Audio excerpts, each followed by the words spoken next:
ശ്രുതീനാം സൂത്രാണാം സ്മൃതിനിഖിലവേദാനുവചസാം പരം ഹാർദം യുക്തം ഹ്യഖിലചിദചിദ്ഭിന്നമപി ച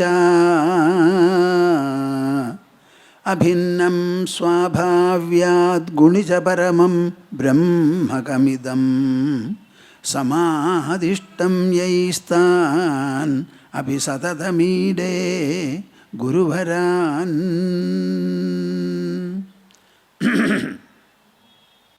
സമാധിഷ്ടം യൈസ്താൻ അഭി സതതമീഡേ ഗുരുവരാൻ.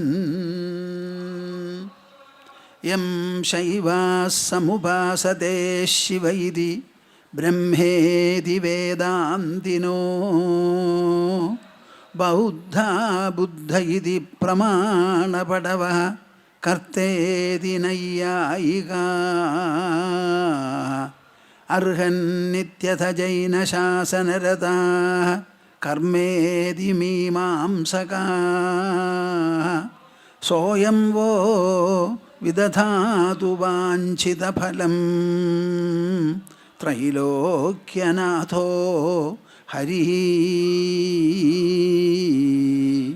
സോയം വോ വിദധാതു വാഞ്ചിതഫലം ത്രൈലോക്യനാഥോ ഹരിഃ. മദീയഹൃദയാകാശേ സദാനന്ദമയോ ഗുരുഃ ഉദേതു സതതം സമ്യക് അജ്ഞാനതിമിരാരുണഃ.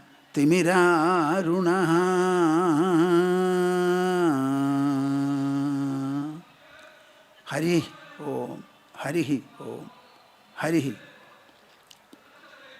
അപ്പം അതുപോലെ നമുക്ക് എല്ലാവർക്കും കൂടി ഒരു 3 തവണ അതിപവിത്രമായിരിക്കുന്ന ഓങ്കാരം ജപിക്കുക. എല്ലാവരും കൈകോർത്ത് മടിയിൽ വയ്ക്കൂ, കണ്ണടയ്ക്കൂ, ആകാവുന്നിടത്തോളം കഷ്ടപ്പെടാതെ നിവർന്നിരിക്കുക. എന്നിട്ട് മനസ്സും വായും തുറന്ന് എൻ്റെ കൂടെ ജപിക്കുക. ഒരു കാര്യം മാത്രം നിങ്ങളുടെ മനസ്സിൽ പ്രത്യേകം ഭാവന ചെയ്ത് ഉറപ്പിക്കണം.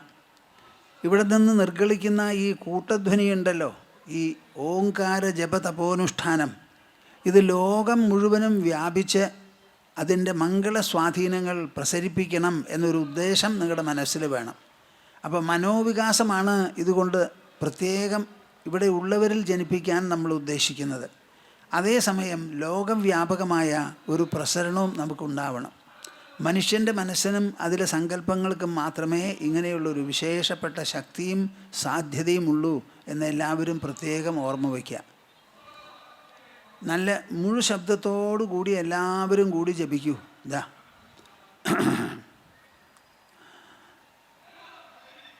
ഓ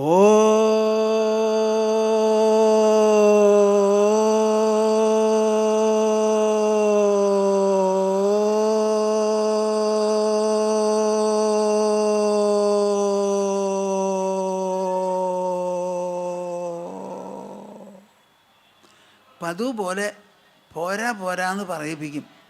കാര്യം എല്ലാവരും പറയുന്നുണ്ട് 18-5-23 കൊല്ലമായി എന്നൊക്കെ.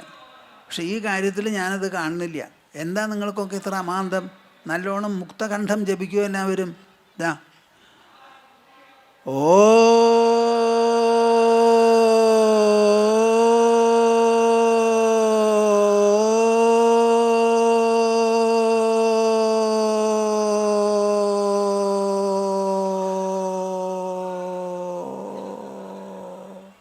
പോരാ. ഓ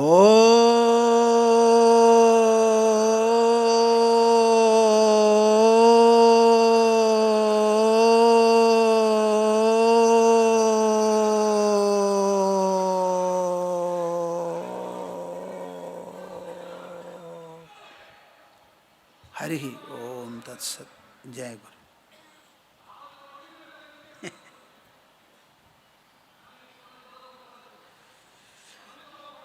അഞ്ചാമത്തെ കൊല്ലമാണ് നാം അഷ്ടാവക്ര സംഹിത ഒരേ ഗ്രന്ഥം തന്നെ എടുത്ത് പ്രതിപാദനം ആരംഭിക്കുന്നത്. ഈ അഷ്ടാവക്ര സംഹിത അടി മുതൽ മുടി വരെ ആദ്യന്തം ഞാൻ എന്ന വാക്ക് നമ്മളെല്ലാവരും ഉച്ചരിക്കുന്നുണ്ടല്ലോ. ആ വാക്ക് ഉച്ചരിക്കുന്നവർക്ക് എല്ലാവർക്കും അറിയാം, ഈ ഞാൻ എന്ന ശബ്ദം കൊണ്ടോ പദം കൊണ്ടോ നാം സൂചിപ്പിക്കുന്നതായ പൊരുളോ സാന്നിധ്യമോ എന്തോ അത് നമ്മുടെ ശരീരത്തിൻ്റെ ഉള്ളിലാണെന്ന്. ഈ കാര്യത്തിൽ ഒരൊറ്റ ആൾക്കും അഭിപ്രായ വ്യത്യാസത്തിനോ സംശയത്തിനോ സ്ഥാനമില്ല.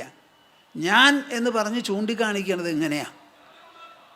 താൻ എന്ന് പറയുമ്പോൾ ഒരു പക്ഷേ അടുത്തുള്ള ആളെ, അവൻ അവൾ എന്ന് പറയുമ്പോൾ അത് വേറൊരാളെയാണ്. അപ്പം ഞാൻ എന്ന് പറയുന്നത് അഹം പ്രത്യയം. ഒരു കുട്ടിയെ നമ്മൾ ആദ്യമായി പഠിപ്പിക്കുന്നത് മോനെ നീ പറയാ ഞാൻ, അത് കഴിഞ്ഞാലാണ് പിന്നെ നീയും അവനും അവളും ഒക്കെ വരുന്നത്.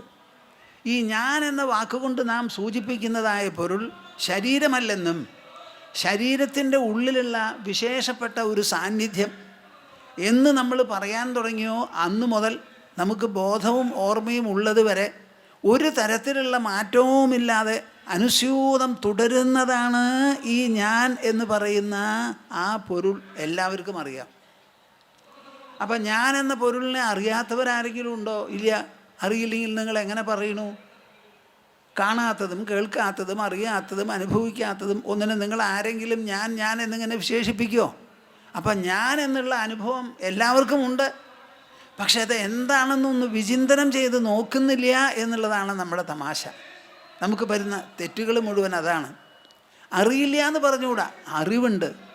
പക്ഷേ ആ അറിവ് പൂർണ്ണമോ ദൃഢമോ സമഗ്രമോ അല്ല എന്നുള്ളതാണ് നമുക്കുള്ള വിഷമം. എല്ലാവരും പറയണു എൻ്റെ ശരീരം എന്ന്. ഒരിക്കലും ശരീരത്തിന് ഞാൻ എന്ന് പറയണില്ല. എന്നാൽ നമ്മളൊരാളുടെ ശരീരം ഇങ്ങോട്ട് തൊട്ടാൽ പറയും താൻ എന്താടോ എന്നെ തൊട്ടത് എന്നായി. എൻ്റെ ശരീരം എന്ന് പറയുന്ന ആൾ ശരീരം തൊടുമ്പോൾ എന്നെ തൊട്ടു എന്നായി. അപ്പം ശരീരത്തിനെ സംബന്ധിച്ച് തന്നെ നമുക്ക് ചിലപ്പോഴൊക്കെ ഞാനെന്നും ചിലപ്പോഴൊക്കെ എൻ്റേതെന്നും പറയുന്നുണ്ട്. എന്താ സുഖമില്ല, നല്ല വിശപ്പ് തുടങ്ങി, അതാണ് മുഖം വാടിയിരിക്കുന്നത്. എവിടെയാണ് വിശപ്പ്? വയറ്റിനാ വിശപ്പ്. ആദ്യം പറയണു എനിക്ക് വിശപ്പ് എന്ന്. ഞാൻ വിശന്ന് വലഞ്ഞു എന്ന് പറയണു. എനിക്ക് വിശപ്പ് എന്നും പറയണു, ഞാൻ വിശന്ന് വലഞ്ഞു എന്നും പറയണു. അപ്പോൾ ആർക്കാ ഈ വിശപ്പ്?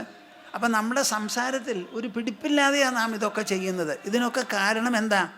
ആലോചിക്കുന്നില്ല, വിശകലനം ചെയ്യുന്നില്ല, വിശദമായി ചിന്തിക്കുന്നില്ല, വിചിന്തനം എന്ന് പറയുന്ന പ്രക്രിയ വേണ്ടതുപോലെ ഉപയോഗിക്കുന്നില്ല. നമ്മുടെ ഇന്ദ്രിയങ്ങൾ കൊണ്ട് കാണുന്നതൊന്ന്, കാണുന്നതിനെക്കുറിച്ച് ചിന്തിച്ച് മനസ്സിലാക്കി വിലയിരുത്തുന്നത് വേറെ ഒന്ന്. പ്രതിദിനം കാലത്ത് കിഴക്കോട്ട് നോക്കിയാൽ സൂര്യൻ ഉദിക്കുന്നു. ആരാണ് പറയുക സൂര്യൻ ഉദിക്കുന്നില്ല എന്ന്? സൂര്യൻ ഉദിക്കുന്നു. അത് കഴിഞ്ഞാൽ സെക്കൻഡ് വെച്ച് ഉയരണു, നമ്മുടെ പിൻഭാഗത്തേക്കായി മറഞ്ഞു, അസ്തമിക്കുന്നു. എല്ലാ ദിവസവും നമ്മൾ പറയണത് കാലത്ത് സൂര്യൻ ഉദിച്ചു, ഉയർന്നു, ദാ മറഞ്ഞു, അസ്തമിച്ചു എന്നാ. വാസ്തവത്തിൽ സൂര്യൻ ഉദിക്കുന്നുണ്ടോ? എന്താ അവർ മിണ്ടാത്തെ? ഉണ്ടോ? ഇല്ല. പിന്നെ എന്താ ഈ ഉദിപ്പ്? നോക്കൂ, കണ്ണുകൊണ്ട് കാണുന്നതൊന്ന്, കാണുന്നതിനെക്കുറിച്ച് ചിന്തിച്ച് അപഗ്രഥിച്ച് മനസ്സിലാക്കി വിലയിരുത്തുന്നത് വേറെ ഒന്ന്. ഈ രണ്ടാമത്തെ ഭാഗമാണ് നമ്മളിൽ കുറവ്. ഈ കുറവ് ഇന്ന് മുതൽക്ക് തുടങ്ങിയതല്ല. മനുഷ്യരാശി ഭൂമുഖത്ത് എന്ന് ഉദ്ഭവിച്ചോ അന്ന് മുതൽക്ക് നമുക്ക് ആലോചന കുറവാണ്. കാഴ്ച കൂടുതലും കണ്ടതിനെക്കുറിച്ചുള്ള ആലോചന തുലവും കുറവുമാണ് നമുക്ക്. അപ്പോൾ ആദ്യം മുതൽക്കേ അഷ്ടാവക്ര മഹർഷി ജനകനോട് പറയുന്നത് ഞാൻ എന്ന ആ പദത്തിൻ്റെ അർത്ഥം, വ്യാപ്തി, അതിനെന്താണ് ശരിയായ ഒരു സൂചന ഇത് മനസ്സിലാക്കി കൊടുക്കുകയാണ്. എത്ര മനസ്സാക്കിയാലും ഇത് വെളിച്ചം പെട്ടെന്ന് ഉണ്ടാവാത്ത ഒരു കാര്യമാണ്. അതുകൊണ്ട് അതേ സംഗതിയാണ് ആദ്യമേ മുതൽക്ക് പറയുന്നത്. അതാണ് ഈ അഷ്ടാവക്ര സംഹിതയ്ക്കുള്ള വിശേഷം. അവിടെ നമ്മൾ ദൈവത്തെക്കുറിച്ച് ചർച്ച ചെയ്യുന്നില്ല, ലോകത്തെക്കുറിച്ച് ചർച്ച ചെയ്യുന്നില്ല, പഞ്ചഭൂതങ്ങളെ പരാമർശിക്കുന്നില്ല. നമുക്ക് അറിയാനുള്ള ഒരൊറ്റ പൊരുൾ എന്താണ്? ബോധം, അറിവ്, പ്രജ്ഞ. അതിൻ്റെ കേന്ദ്രീകരണമാണ് ഈ ഞാനുണ്ടെങ്കിലേ എനിക്ക് അനുഭവമുള്ളൂ. ഞാനും എൻ്റെ അനുഭവം ഉള്ളപ്പോഴേ എനിക്ക് ലോകം എന്നൊന്നുള്ളൂ. ഞാൻ ലോകത്തെ പരാമർശിക്കുമ്പോൾ ഏത് ലോകത്തെയാണ് പരാമർശിക്കുന്നത്? ഞാൻ അനുഭവിക്കുന്നത്, ഞാൻ കാണുന്നത്, ഞാൻ കേൾക്കുന്നത്, ഞാൻ വ്യവഹരിക്കുന്നത്. ഞാനൊരു ഈശ്വരനെ ഭജിക്കുന്നുണ്ടെങ്കിൽ ഏത് ഈശ്വരനെയാണ്? എൻ്റെ മനസ്സിൽ തോന്നുന്ന ഈശ്വരൻ, ഞാൻ സങ്കല്പിക്കുന്ന ഈശ്വരൻ, എനിക്ക് ബോധ്യമുള്ള ഒരു ഈശ്വരൻ, എൻ്റെ മനസ്സിൽ വിശ്വാസം ജനിപ്പിക്കുന്ന ഒരു ഈശ്വരൻ. അപ്പോൾ ഈശ്വരനെക്കുറിച്ച് ചിന്തിച്ചാലും ലോകത്തെക്കുറിച്ച് ചിന്തിച്ചാലും അവനവൻ്റെ തന്നെ മനസ്സിനെയും ശരീരത്തിനെയും കുറിച്ച് ചിന്തിച്ചാലും എല്ലായിടത്തും ആദ്യം കാണുന്നത് ഈ ഞാൻ എന്ന് പറയുന്ന പ്രത്യയമാണെന്ന് എൻ്റെ പൊന്നു കൂട്ടരെ നിങ്ങളൊന്ന് മനസ്സിലാക്കുമോ? അഹം എന്നതിൽ നിന്നാണ് ബാക്കിയെല്ലാം പുറപ്പെടുന്നത്. ഞാനില്ലെങ്കിൽ എനിക്ക് ശരീരമില്ല, ശരീരമുണ്ടെന്നുള്ള ബോധം എനിക്ക് മനസ്സുണ്ടാക്കി തരുന്നതാണ്. ഈ ശരീരം എങ്ങനെ ഞാൻ അനുഭവിക്കുന്നതോ ജാഗ്രത അവസ്ഥയിൽ, അതേപോലെ തന്നെ കിടന്നുറങ്ങുമ്പോൾ ഈ ശരീരം ഇല്ല എന്നാണ് എൻ്റെ അനുഭവം. അപ്പോൾ ശരീരത്തെ അനുഭവിപ്പിച്ച് തരുന്നതും അതേപോലെ ശരീരം ഇല്ലെന്നുള്ള അനുഭവം ഉണ്ടാക്കി തീർക്കുന്നതും ഒരേ മനസ്സും ഒരേ ഉള്ളുണർവുമാണ്. അപ്പോൾ ഈ ശരീരം വാസ്തവത്തിൽ ഉണ്ടോ ഇല്ലയോ? ഉണ്ടെങ്കിൽ പിന്നെ എന്തിനു നാം ഉറങ്ങണു? 24 മണിക്കൂറിൽ 17 മണിക്കൂർ തുറന്ന് നമ്മൾ ഉണർന്ന് 7 മണിക്കൂറോളം കിടന്ന് ഉറങ്ങുന്നുണ്ടല്ലോ. 17 മണിക്കൂറും ഉണ്ട്. പക്ഷേ 7 മണിക്കൂർ ഇല്ല ഒരു പൊരുൾ എന്ന് പറഞ്ഞാൽ അതിന് ഉണ്ട് എന്നുള്ള സ്റ്റാറ്റസ് നില എങ്ങനെ നാം കൽപ്പിച്ചു കൊടുക്കും? ഇതാണ് ബുദ്ധി ചോദിക്കുന്ന ചോദ്യം. നിങ്ങൾക്ക് എല്ലാവർക്കും ഉണ്ട് ബുദ്ധി. ആ ബുദ്ധി ഉണരട്ടെ, അത് ജാഗരൂകമാകട്ടെ, അത് പ്രവർത്തനക്ഷമമാകട്ടെ, വിചിന്തനം എന്ന് പറയുന്ന പ്രക്രിയ അത് ഏറ്റെടുക്കട്ടെ. അങ്ങനെ ബുദ്ധിയുടെ വികാസമാണ് നമുക്ക് എപ്പോഴും ആവശ്യം. നമ്മുടെ ശരീരം ഏറ്റവും അധികം വളരുകയാണെങ്കിൽ 21 വയസ്സ് വരെ വളരുള്ളൂ. 21 വയസ്സ് വരെ വളർന്നു കഴിഞ്ഞാൽ ശരീരത്തിൻ്റെ വളർച്ച സെൽഫ് അറസ്റ്റിംഗ് കണ്ടീഷനാണത്. അത് തന്നെത്താനെ നിലയ്ക്കുന്നു. അത് നിലച്ചതിന് ശേഷമാണ് നമുക്ക് അവനവൻ്റേതായ ഇച്ഛാശക്തി, അവനവൻ്റേതായ സെലക്ഷൻ, തിരിച്ചറിവ്, നമുക്ക് ഇന്നത് വേണം വേണ്ട എന്നൊക്കെ തോന്നി അഭിലാഷങ്ങളോടുകൂടി പ്രവർത്തിക്കുന്നത് ആ സമയത്താണ്. ആ സമയത്ത് ശരീരത്തിൻ്റെ വളർച്ച കഴിഞ്ഞാൽ ഞാനൊരു ചോദ്യം എപ്പോഴും കുട്ടികളോടും എല്ലാവരോടും ചോദിക്കുന്നത്, പിന്നെ വളരാനുള്ളത് എന്താ നിങ്ങളിൽ? ശരീരത്തിൻ്റെ വളർച്ച 20-21 വയസ്സോടുകൂടി തീർന്നാൽ പിന്നെ വളരാനുള്ളത് എന്താ? ശരീരത്തിൻ്റെ ഉള്ളിലുള്ള മനസ്സും ബുദ്ധിയും മാത്രമേ വളരാനുള്ളൂ. ആ വളർച്ച ഊർധ്വശ്വാസം വരെ, അവസാനത്തെ പ്രാണൻ പോകുന്നത് വരെ നമുക്ക് തുടരാൻ വിരോധമില്ല. ആ മനസ്സിനെയും ബുദ്ധിയെയും സജ്ജമാക്കുക, അലങ്കരിക്കുക, ധന്യമാക്കുക, ബലിഷ്ഠമാക്കുക, പ്രവർത്തനക്ഷമമാക്കുക. അതിലുള്ള ദുർഗുണങ്ങൾ, ആലസ്യം, മടി മുതലായിട്ടുള്ള ദുർഗുണങ്ങൾ നീക്കി സദ്ഗുണങ്ങൾ അതിൽ നിറയ്ക്കുക. ഇതാണ് നമ്മുടെ അധ്യാത്മത്തിൻ്റെ ഉദ്ദേശം. ശ്രീകൃഷ്ണൻ ഭഗവത്ഗീതയിൽ 13-ാം അധ്യായത്തിൽ പറയണു, 20 ഗുണമൂല്യങ്ങളെക്കുറിച്ച് പറയണു. ഇതെല്ലാം കൂടി ഉള്ളത് മാത്രമേ ഏതത് ജ്ഞാനമിതി പ്രോക്തം അജ്ഞാനം യതതോന്യഥ. ഈ 20 ഗുണമൂല്യങ്ങളും കൂടി ചേർന്നാൽ ജ്ഞാനമായി, അല്ലെങ്കിലോ അജ്ഞാനമാണെന്ന് പറഞ്ഞ് അപൂർണതയെ പൂർണ്ണമായി നിരസിക്കണു. ആര്? കൃഷ്ണൻ. ഇവിടെയും ഗുണഗണങ്ങളെപ്പറ്റിയാണ് പറയുന്നത്. ക്ഷമാർജവദയാതോഷ സത്യം പീയൂഷവത് ഭജ. നിങ്ങൾ ഒരു ജിജ്ഞാസുവാണെങ്കിൽ, മനുഷ്യനാണെങ്കിൽ, തൻ്റെ ഇടം വേണം, വിവേകം വേണം, ആലോചിച്ച് പ്രവർത്തിക്കണം. താനും തൻ്റെ കുടുംബാംഗങ്ങളും എല്ലാം തന്നെ നന്നാവണം. നമ്മുടെ സമാജത്തിന് കൂടുതൽ അഭിവൃദ്ധി ഉണ്ടാവണം, നേട്ടമുണ്ടാവണം. ഇങ്ങനെ നിങ്ങൾക്ക് ആലോചനയുണ്ടെങ്കിൽ എന്തു വേണം? മനസ്സിനെയും ബുദ്ധിയെയും വേണ്ടതുപോലെ വികസിപ്പിക്കാനും ധന്യമാക്കാനും അലങ്കൃതമാക്കാനുമുള്ള ഗുണമൂല്യങ്ങളെക്കുറിച്ച് ചിന്തിച്ച് അത് ഓരോന്നോരോന്നായി വളർത്തിയെടുക്കണം. ജനക മഹർഷിയോട് അഷ്ടാവക്രൻ ആദ്യമായി പറഞ്ഞത്, രാജാവേ, അങ്ങ് ഉദ്ദേശിക്കുന്ന കാര്യം വേണ്ടതുപോലെ സഫലമാകണമെങ്കിൽ ക്ഷമ ആർജവ ദയാ തോഷ സത്യം പീയൂഷവത് ഭജാന. ക്ഷമ വേണം, സഹനശക്തി വേണം, നേരെ വാ നേരെ പോ എന്നുള്ള ആ ഋജുത്വം നിങ്ങൾക്ക് എപ്പോഴും വേണം. സത്യം, നുണ ഒഴിവാക്കി സത്യസന്ധമായി ജീവിക്കാൻ നമ്മൾ പഠിക്കണം. എന്ത് കാര്യത്തിലും നമ്മൾ നുണ പറയുമ്പോൾ ബാക്കിയുള്ളവരെ അറിഞ്ഞു എന്ന് വരില്ല. ഞങ്ങളുടെ ആശ്രമത്തിൽ ഒരു 3-4 ദിവസം മുമ്പ് ഒരമ്മയും 2-3 കുട്ടികളൊക്കെ കൂടി വന്നു. ആ അമ്മ പോവാൻ കാലത്ത് എന്നോട് പറയാ, സ്വാമിജി, എൻ്റെ ഈ മകളുണ്ടല്ലോ ഇഷ്ടം പോലെ നുണ പറയണമെന്ന്. ആ കുട്ടിക്ക് അറിയും കൂടിയില്ല അത് നുണ പറയുകയാണെന്ന്. വായ കഴിയോ ചോദിച്ചാൽ കഴിയെന്ന് പറയൂ അത്രേ. എന്നിട്ട് നീ കഴിയോ ചോദിച്ചാൽ ഞാൻ ഇങ്ങനെ തുടച്ചു എന്ന് പറയും. അവളെ ഞാൻ വിളിച്ചു. അവൾ പക്ഷെ വല്ലാതെ ആയി പോവും. പറയുകയാണ്, ഞാൻ നുണ പറയണമെന്ന് എനിക്ക് അറിയണില്ല എന്ന്. എന്താപ്പം ചെയ്യുക? അങ്ങനെ ഒരു സ്വഭാവം. അപ്പോൾ അത് കണ്ടെത്തി മനസ്സിലാക്കി ആ കുട്ടിക്കുള്ള കേട് മാറ്റി കൊടുക്കേണ്ട ഒരു ചുമതല അച്ഛനമ്മമാർക്കുണ്ട്. അപ്പോൾ ക്ഷമ ആർജവ ദയാ തോഷ സത്യം. ദയ നല്ല കാരുണ്യം, ബാക്കിയുള്ളവരോട് ദയവ് വേണം, കൃപ വേണം. ദോഷം സന്തോഷമായിട്ടിരിക്കണം, സന്തോഷം വിട്ട് കളയരുത്. നിങ്ങളൊക്കെ ദുഃഖിക്കാനുള്ള വഴി തേടി നടക്കുന്നവരാന്നാണ് എനിക്ക് പറയാനുള്ളത്. മുഖം പ്രസന്നമാകട്ടെ എന്ന് പറഞ്ഞാൽ അത് പറ്റില്ല. എപ്പോൾ നോക്കിയാലും നിങ്ങളോട് ആര് പറഞ്ഞു ഇങ്ങനെ മുഖം കോട്ടിപ്പിടിക്കണമെന്ന്? സ്വന്തം അങ്ങോട്ട് ചിരിക്കൂന്ന്, സന്തോഷിച്ചങ്ങോട്ട് ഇരിക്കൂ. സന്തോഷിക്കാൻ വേണ്ടി ഇനി സ്വർഗത്തിൽ പോകാൻ പറ്റുമോ? കാര്യങ്ങളൊക്കെ നന്നായിട്ട് ചിരിക്കാൻ പറ്റില്ല. വല്ലോണാവുമ്പോൾ നമുക്ക് ചിരിച്ചു കഴിഞ്ഞൂടെ? അതൊരു ചികിത്സയാണ്, മനസ്സിന് വളരെ നല്ലതാണ്. അപ്പോൾ ക്ഷമാർജവ ദയാതോഷ സത്യം പീയൂഷവദ്ഭജ എന്ന് പറഞ്ഞിട്ടാണ് അഷ്ടാവക്ര മഹർഷി ജനകനോട് സംസാരിക്കാൻ തുടങ്ങിയത്. നമ്മൾ ബുദ്ധി കൊണ്ട് ആലോചിച്ച് നോക്കുമ്പോൾ നമുക്ക് മനസ്സിലാവണു, ഈ ലോകത്തിന് സത്യം എന്ന് പറയുന്ന ഒരു സ്റ്റാറ്റസ്, ഒരു നിൽപ്പ് നമുക്ക് നൽകാൻ പറ്റില്ല എന്ന്. നമ്മുടെ ശരീരം ഉള്ളതാണോ എന്ന് ചോദിച്ചാൽ നിങ്ങളുടെ അനുഭവത്തിൻ്റെ വെളിച്ചത്തിൽ പറയൂ, നിങ്ങളുടെ ശരീരം ഉള്ളതാണോ? ഉള്ളതാണെങ്കിൽ 7 മണിക്കൂർ നേരം എങ്ങനെയാ ഈ ശരീരത്തിനെ സ്വല്പം പോലും അറിയാതെ നിങ്ങൾ കിടന്നുറങ്ങിയത്? ഉറങ്ങി എണീറ്റപ്പോൾ നിങ്ങൾ എന്താ പറയണേ? ഞാൻ ഒന്നും അറിഞ്ഞില്ല. ശരീരം ഉണർന്നും കൊണ്ടുറങ്ങിയാൽ അത് ഉറക്കമാവില്ല. അപ്പം ശരീരമടക്കം വിസ്മരിച്ച് ഞാൻ എവിടെയോ നിന്നു. അപ്പം ശരീരമല്ല ഞാൻ. ശരീരമാണെങ്കിൽ ശരീരം വിടില്ലല്ലോ. അപ്പം ശരീരസ്മരണ ഇല്ലാതെ, ഉണർവില്ലാതെ 7 മണിക്കൂർ നേരം സുഖമായി കഴിഞ്ഞുകൂടി ആര്? ഞാൻ. അപ്പം ആ ഞാൻ ശരീരമാണോ? എന്താ അവർ മിണ്ടാതെ? ഒന്ന് പറയണപ്പാ. ഇനി ശരീരമല്ല ഞാൻ എന്നുള്ളതിന് വേറെ എന്ത് തെളിവാണ് നിങ്ങൾക്ക് വേണ്ടത്?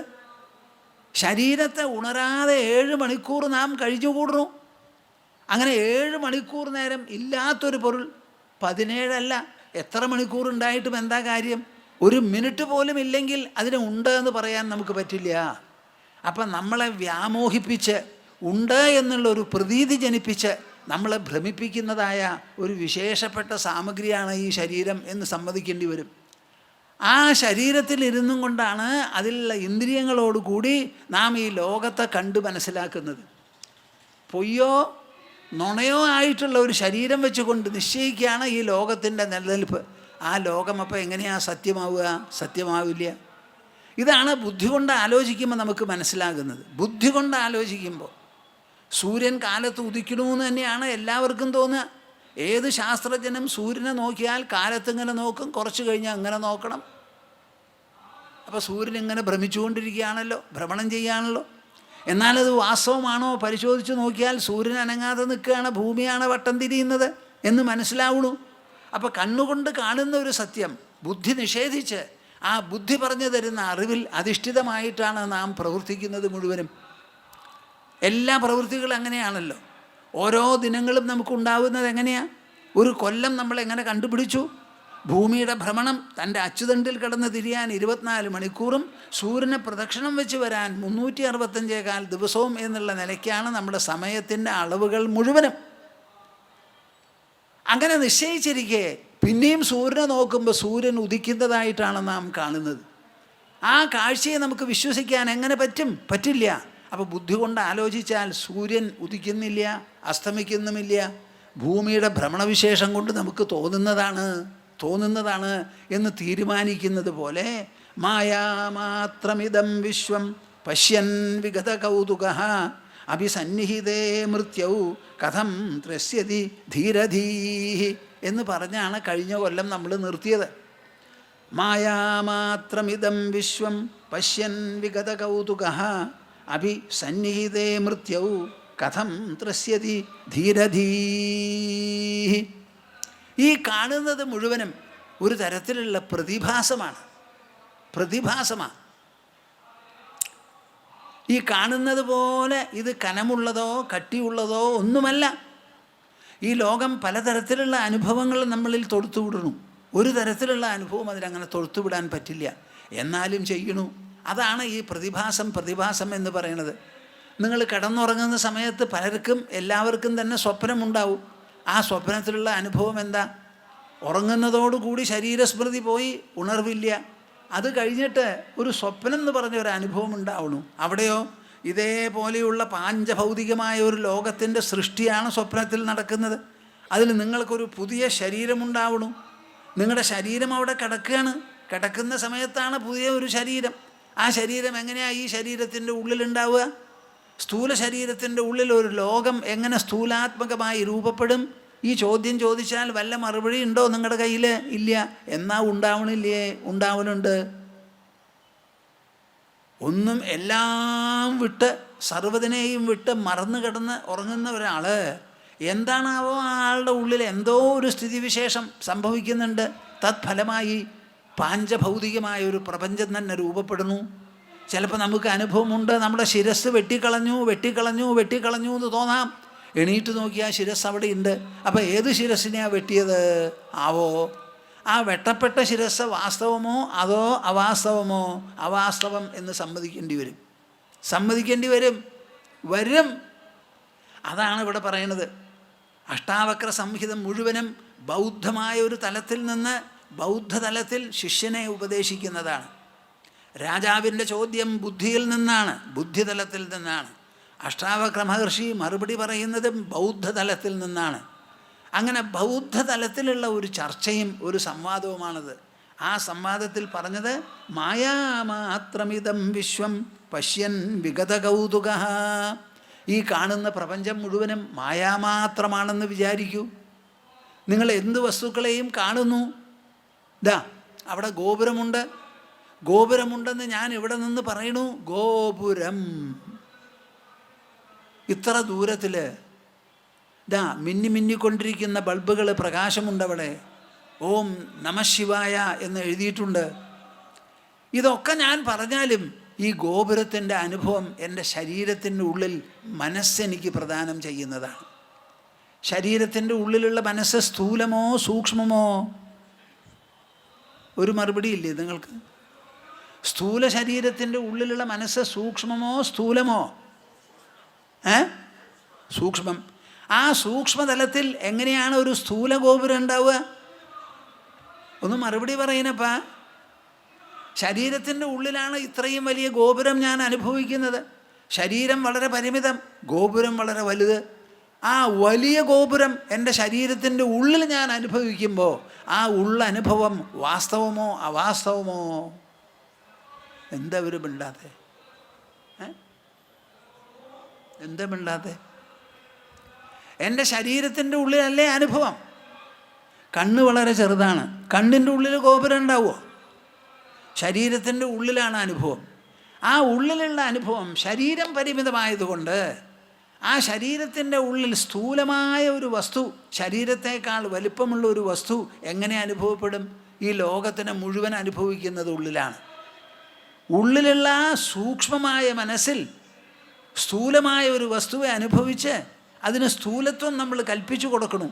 ആ കൽപ്പന മനസ്സിൻ്റെ കൽപ്പന മാത്രമല്ലേ, അത് വാസ്തവികമാകുമോ? എന്താ നിങ്ങൾ എൻ്റെ കൂടെ ഉണ്ടോ? ഉള്ളവരൊന്ന് കൈ പൊന്തിക്കാൻ. വാ, വെരി ഗുഡ്. എനിക്കിപ്പോഴും സംശയം വരികയാണ്. എൻ്റെ സംശയം വെറുതെ ഉള്ളൊരു സംശയമല്ല. ഈ പറയുന്ന തത്വം സൂക്ഷ്മമാണ്.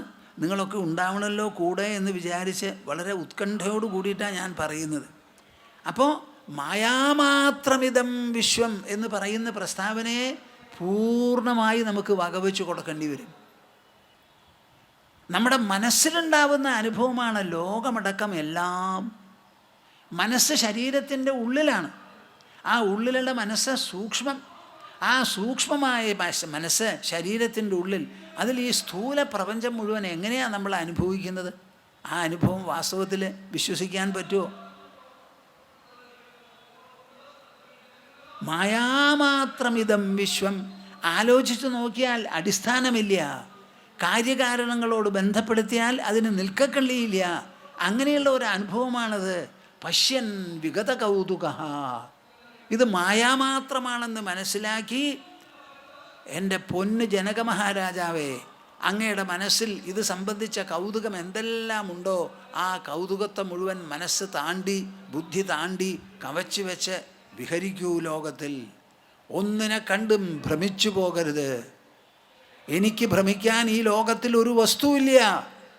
ഞാൻ ഞാനാണ് എല്ലാറ്റിൻ്റെയും സാക്ഷി, എല്ലാറ്റിൻ്റെയും വിഷയി ഞാനാണ്. കാണുന്നത് മുഴുവൻ വിഷയങ്ങളാണ്. ഈ ലോകം മുഴുവനും ഓബ്ജക്ട്സാണ്. ഉള്ളതെല്ലാം object. Sun object, moon object, stars object, ഗ്രഹങ്ങളെല്ലാം ഓബ്ജക്റ്റ്, പഞ്ചഭൂതങ്ങൾ ഓബ്ജക്റ്റ്. അതിനെല്ലാം കൂടിയുള്ള ഒരൊറ്റ സബ്ജക്റ്റ് ഞാൻ മാത്രമാണ്. ഈ ഓബ്ജക്റ്റ് ഇല്ലാതെ സബ്ജക്റ്റ് ഒറ്റപ്പെട്ട് കഴിയുന്ന സമയമാണ് ഉറക്കം എന്ന് പറയുന്നത്. എന്നാൽ ഈ സബ്ജക്റ്റ് ഇല്ലാതെ ഈ ഓബ്ജക്റ്റ് ഒരു കാലത്തും നിലനിൽക്കില്ല. എവിടെയെങ്കിലും ഏതെങ്കിലും ഒരു വിഷയം ഉണ്ട് എന്ന് പറയുമ്പോൾ ഉണ്ട് എന്ന് പറയാനായി ഒരു ദ്രഷ്ടാവ്, അതിനെ ദർശിക്കുന്ന ഒരാളവിടെ വേണം. ദ്രഷ്ടാവിനാണ് സ്ഥായിയായ സ്ഥാനം, ദൃശ്യത്തിനില്ല. ആ ദൃഷ്ടസ്ഥാനത്തിൽ നിൽക്കുന്നവനാണ് ഞാൻ. ഞാൻ ഞാൻ ഞാൻ ആ ഞാനെ കവച്ചു വയ്ക്കാൻ ലോകത്തിലൊന്നുമില്ല. അതിന് ആകർഷണം രചിക്കാനായി ഒന്നുമില്ല ഈ ലോകത്തിൽ. സർവ ആകർഷണങ്ങളെയും കണ്ടറിഞ്ഞ് വിലയിരുത്തുന്നവനാണ് ഈ ഞാൻ. എൻ്റെ മുൻപിലാണ് ആകർഷണം. ഞാൻ തൊടുത്തുവിടുന്നതാണ് ഭംഗി. ഞാൻ നിശ്ചയിക്കുന്നതാണ് സൗന്ദര്യം. എനിക്ക് മീതെ ഒന്നുമില്ല. ഞാനാണ് തുടക്കം, ഞാനാണ് മധ്യം, ഞാനാണ് അവസാനം. അങ്ങനെയുള്ള ഞാനിൽ കൂട്ടിച്ചേർക്കാൻ ഒന്നുമില്ല, അതിൽ കുറവ് നിർബന്ധിച്ച് ചെലുത്താനും ഒന്നുമില്ല. ഞാൻ ഞാൻ ഞാൻ അതാണ് അവസാനം, ആദ്യം, ഉള്ളിൽ, മുൻപിൽ, പിന്നിൽ. അതുകൊണ്ട് ഈ ലോകത്തിൽ ഒന്നിനെയും കണ്ടിട്ട് കൗതുകം തോന്നരുത്. കൗതുകത്തിന് അർഹപ്പെട്ടതല്ല ഒന്നും. എല്ലാറ്റിനും കൗതുകം നൽകുന്നത് ഞാനാണ്. ഞാനാണ് സൗന്ദര്യ രചയിതാവ്. ഞാനാണ് സൗന്ദര്യം ആരോപിക്കുന്നത്, അവരോധിക്കുന്നത്. നാരായണീയത്തിൽ ഒരു ശ്ലോകമുണ്ട്, നിങ്ങൾക്കറിയാമോ? യത്രൈലോക്യമഹീയസോഭിമഹിതം സമ്മോഹനം മോഹനാത് കാന്തം കാന്തിനിധാനതോപി മധുരം മാധുര്യധുര്യാദപി.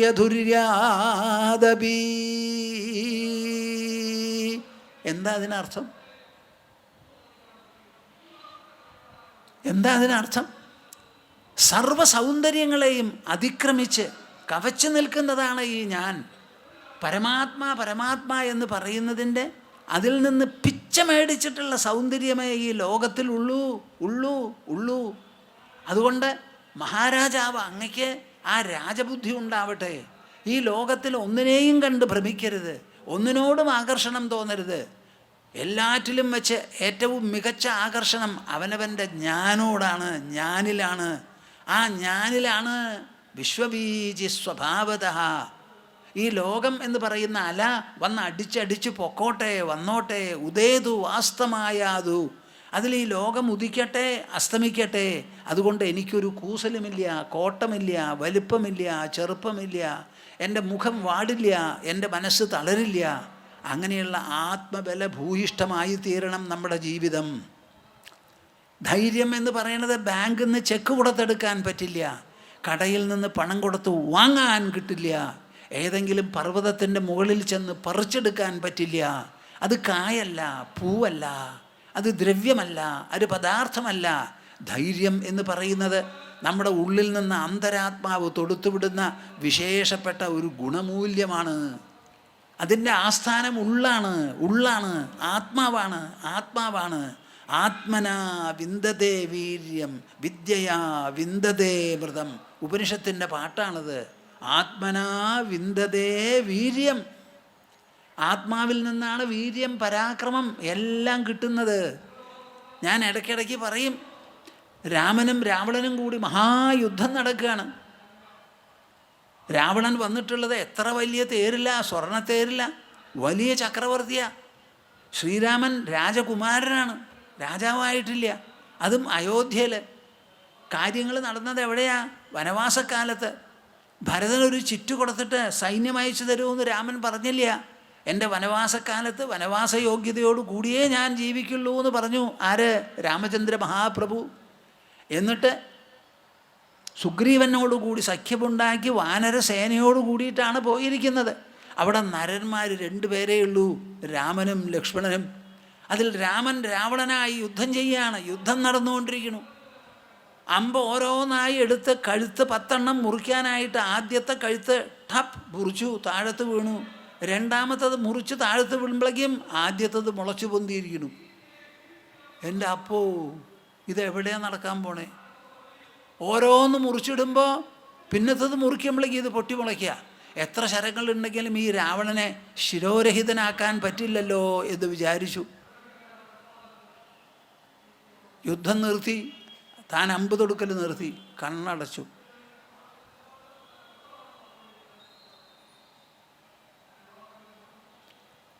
തല 10 10 കഴുത്തുമുണ്ട്.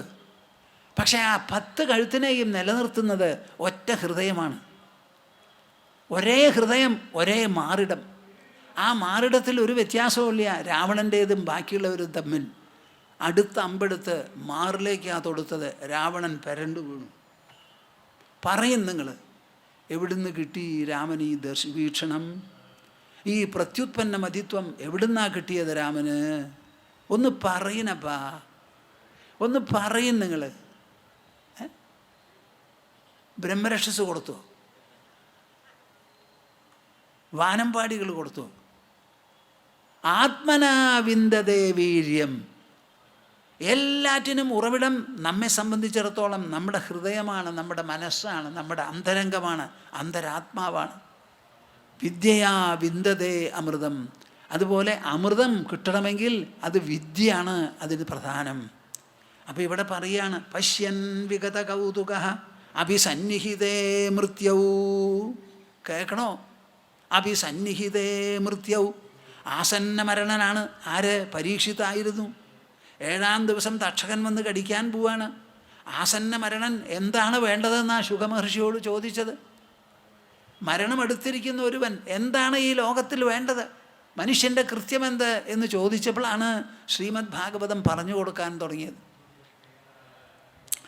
അപ്പം അടുത്ത് മരണം വന്നു കൂടി എന്നുണ്ടെങ്കിലും തക്ഷകൻ വരുന്നതിന് മുൻപ്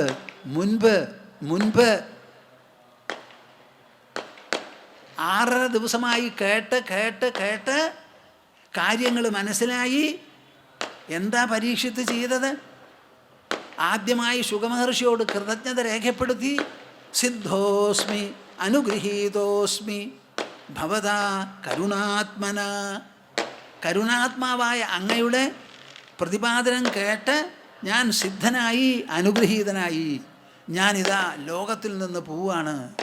എൻ്റെ ഇന്ദ്രിയങ്ങളെ ലോകവസ്തുക്കളിൽ നിന്ന് പിൻവലിക്കണു, മനസ്സിനെ ഇന്ദ്രിയങ്ങളിൽ നിന്ന് പിൻവലിക്കണു, മനസ്സിൽ നിന്ന് ബുദ്ധിയെ പിൻവലിക്കണു.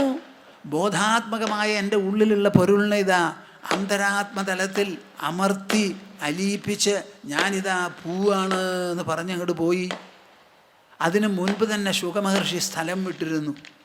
അപ്പോഴാണ് തക്ഷകൻ വന്നതും കടിച്ചതും.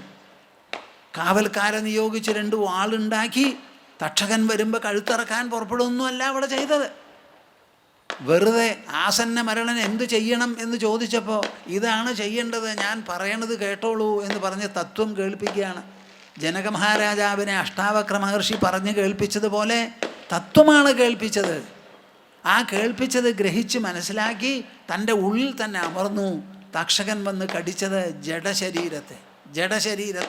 അവിടെ പരീക്ഷത്തില്ല, ഉണ്ടായിരുന്നില്ല.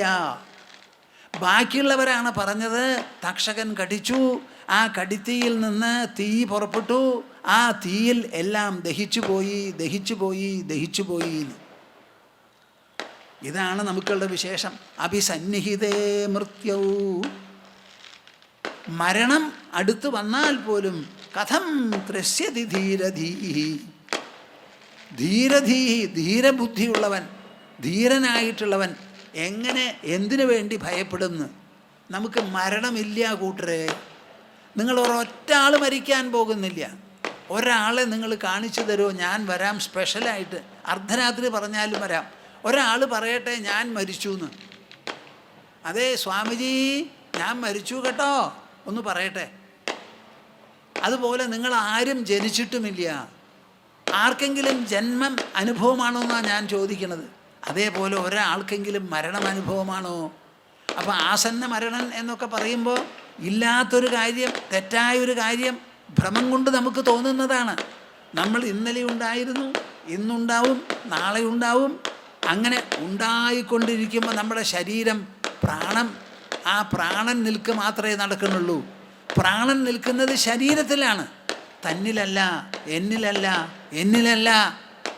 ഞാൻ എന്ന് പറയുന്നത് അന്നമയ കോശം, പ്രാണമയ കോശം, മനോമയ കോശം, വിജ്ഞാനമയ കോശം, ആനന്ദമയ കോശം, ഈ അഞ്ചിനെയും കവച്ചു നിൽക്കുന്നതാണ് ഞാൻ എന്ന് പറയുന്ന ആത്മകോശം. അവിടെ ഒരു പ്രവൃത്തിയില്ല, ഒരു തരത്തിലുള്ള ഫലവും ചെന്ന് വീഴുന്നില്ല. അവിടെ തക്ഷകൻ കടിക്കില്ല, കടിച്ചാൽ യേശുവില്ല. കടിച്ചത് ജഡശരീരത്തെ. ആർക്കാണാവോ അതിൻ്റെ തൃപ്തി? എനിക്ക് പറയാൻ പറ്റില്ല. നിങ്ങൾ ആലോചിച്ച് നോക്കൂ. അതാണ് ഇവിടെ പറഞ്ഞത്. അഭിസന്നിഹിതേ മൃത്യൗ കഥം ത്രസ്യതി ധീരധീഹി.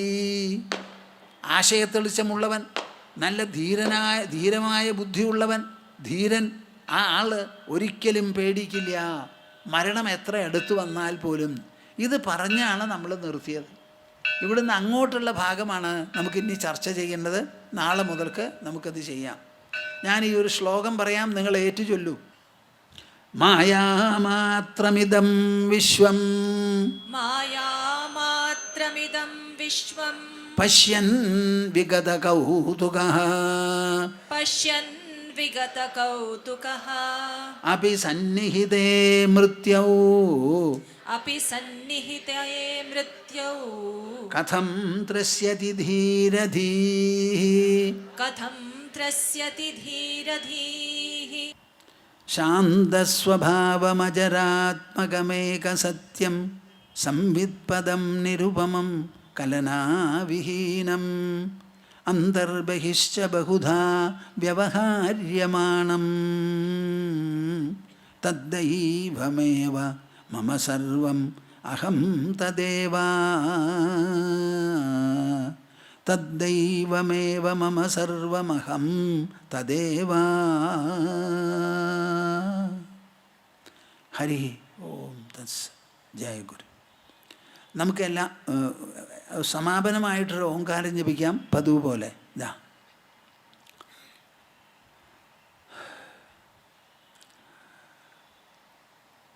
ഓ